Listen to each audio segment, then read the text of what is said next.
avec cette marque, ce n'est pas le matcha qui a cartonné, c'est la manière dont Ashley, la fondatrice, a réussi à créer un culte autour de sa marque, mais surtout autour d'elle. Et si je te disais que toi aussi, tu pouvais reproduire la même chose? On va reprendre depuis le début pour comprendre ce qu'Ashley a mis en place, pour que tu puisses potentiellement l'intégrer pour toi, ta marque ou ta personal brand, et tu vas voir qu'en réalité, c'est beaucoup plus accessible que tu l'imagines.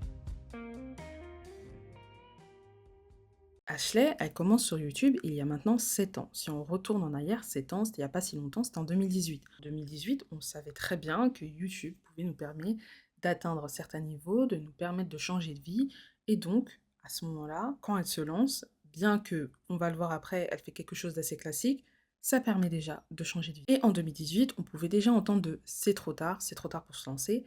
Non, ce n'était pas trop tard, ni en 2015, ni en 2018, et toujours pas en 2025. Et en réalité, quand elle commence sur YouTube, elle fait des choses assez classiques. On la voit faire des vlogs, on la voit faire des hauls, on la voit tester des restaurants, vraiment des concepts qu'on retrouve un peu partout, mais en tout cas qui lui permet de faire quelque chose de bien, de fort et d'important, ça lui permet de tisser des liens ensuite avec sa communauté. Et bien qu'à l'époque, elle ne se doutait absolument pas de ce qu'elle allait créer ensuite, en réalité, elle nous montre déjà les prémices de Nami Matcha, parce qu'en fait, elle boit du matcha et c'est littéralement intégré à son lifestyle. C'est-à-dire que ce n'est pas quelque chose qui est arrivé par la suite parce qu'en ce moment, c'est à la mode. Non, ça faisait partie de sa vie, ça fait encore partie de sa vie et elle en boit tout le temps. Elle testait des recettes de matcha, testait des cafés où ils vendaient des matchas, c'est quelque chose qui était déjà présent. Et donc aujourd'hui, elle a cumulé plus de 1,8 million d'abonnés et durant tous ces 7 ans, elle a pu montrer à ses 1,8 million d'abonnés qu'elle buvait du matcha. Et donc indirectement, elle a créé sa narrative. Elle a créé la mission autour de sa marque et surtout l'histoire qui entoure sa marque. C'est quelque chose que les marques ne font pas forcément de manière automatique, de construire leur narrative, et pourtant ça permet de créer un lien entre les prospects, les clients, les personnes qui veulent potentiellement acheter la marque mais qui n'ont pas les fonds ou qui n'ont pas l'envie ou qui ne comprennent pas encore l'utilité, et la marque. Ça permet vraiment de créer ce lien fort. Et cette narrative, en réalité, elle l'a construite de manière totalement naturelle.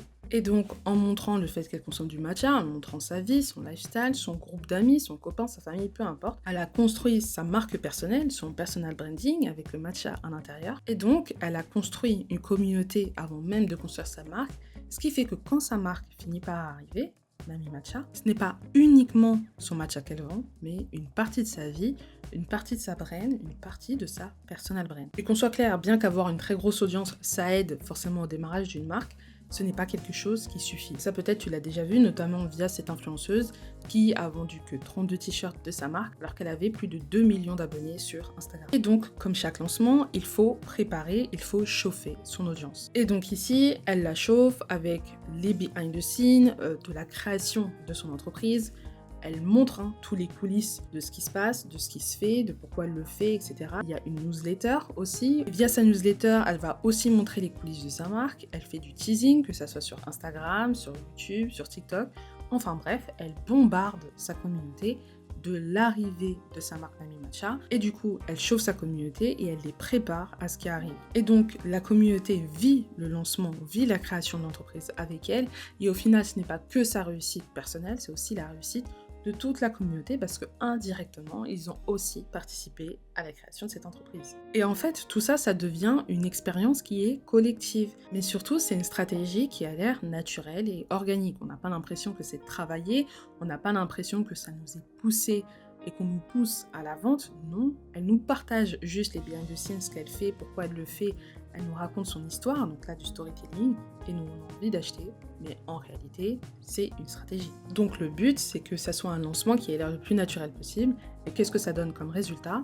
Ça donne 100 000 $ en 45 minutes. Mais ça, ce n'est que le début, car ensuite, ils font continuer à vendre, et c'est là le plus compliqué en général pour les marques. Et donc aujourd'hui, elle a 2 comptes distincts, donc son compte Nami Matcha et son compte personnel purement Matchly. Et sur son compte Nami Matcha, on voit bien que ce qui est mis en avant, c'est plutôt l'ajout de valeur. Donc par exemple, à travers des recettes. Et à travers les recettes, ce qui est mis en avant, c'est pas forcément plus le produit, donc Nami Matcha, mais plus vraiment la recette en elle-même. Le produit arrive en second. Et c'est comme ça aujourd'hui qu'il faut utiliser les réseaux sociaux. Il ne faut pas essayer de push au maximum son produit, son offre, son service, mais vraiment essayer d'apporter de la valeur d'abord. Les gens ne sont pas là sur les réseaux sociaux, encore moins en organique, pour qu'on nous vende directement quelque chose, ou n'aiment pas cette sensation-là. Et donc ça, c'est sur le compte de l'entreprise, mais même sur son compte personnel, bien qu'elle mette en avant énormément son matcha, Là encore, ce n'est pas poussé au maximum en mode acheter mon matcha. Au contraire, c'est intégré à une vidéo, c'est intégré à une expérience pour bien sûr mettre en avant le matcha et pour donner envie aux gens de l'acheter, mais pour pas que ça crie non plus acheter mon produit. Et comme d'ailleurs c'est une personne qui consommait déjà du matcha avant, ben en fait c'est juste la suite logique. C'est juste que maintenant c'est sa propre marque et pas les marques des autres. Donc là, on joue sur la communauté qu'elle a créée, mais à savoir qu'il n'y a pas que ça.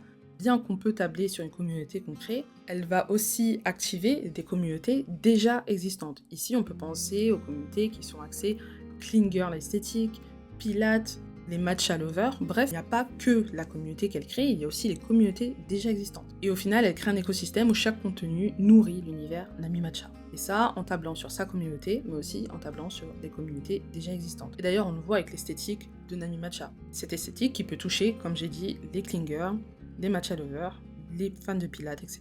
Et au final, une bonne partie des gens n'achètent pas uniquement le produit, uniquement le matcha, mais bien l'identité de la marque. Et aussi la marque personnelle qui est Your Mom Ashley.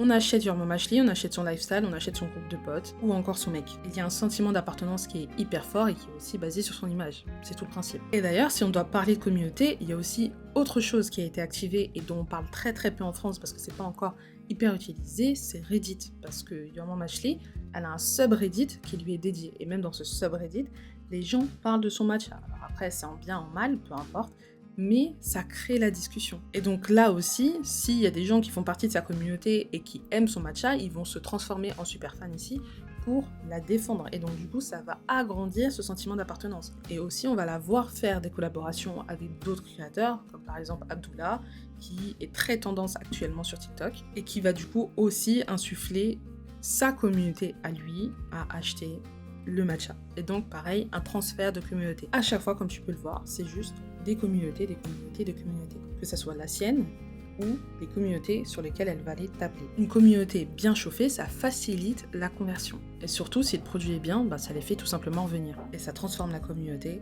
en culte. Donc aujourd'hui, si t'as pas commencé ce travail communautaire, ce n'est pas trop grave. Tu as encore le temps et il y a énormément de choses que tu peux faire, vu qu'il y a de fortes chances que tes concurrents n'ont pas encore commencé. Et la meilleure façon de le faire, c'est de commencer par t'intéresser aux gens. Si tu ne l'as pas encore fait, je t'invite à t'abonner à cette chaîne, on va en parler encore énormément. Car ici, on parle réseaux sociaux, communauté, marque personnelle ou non, de direction créative pour les fondateurs, les marques e-commerce, les créateurs de